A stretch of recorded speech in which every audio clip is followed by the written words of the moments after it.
بەڕێوەبەراتی پەروەردەی شارباژێر و هۆبەی چالاکی هونەر پێشانگایکی فۆتۆگرافی بە ناونیشانی لە دڵی سروشتی شارباژێرەوە بۆ مامۆستا و هونەرمەند کۆچە ڕەوف لە ناو دیوانی پەروەردەی شارباژێر ساز کرد.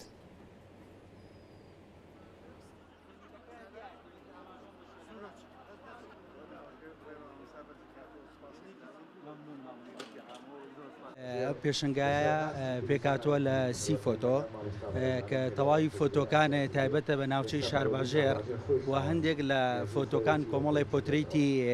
ئەو کەسانەیە کە دانیشتووی ئەم ناوچەیەن، کۆمەڵێک خوێندکاران، کۆمەڵی کەسانی بەتەمەن و تێکڕای فۆتۆکان سروشتی شارباژێرە. بەهۆی ئەوەی کە چەند ساڵێکە لەم ناوچەیە مامۆستام لە یەکێک لە گوندەکانی شارباژێر، مێژوویەکی زۆر جوانم هەیە لەگەڵ ئەم ناوچەیە کە ڕۆژانە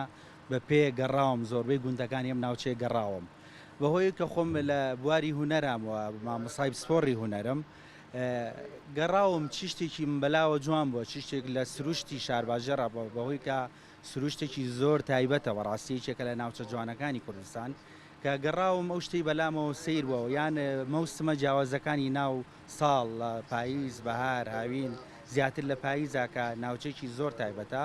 ئەو شتە جوانانی کە بەرچاوم کەوتۆ و زانیومە کابێ بە کارێکی هونەری بە فەتوێکی هونەری من شیرکانومە و کردومە بە وێنێکی هونەری.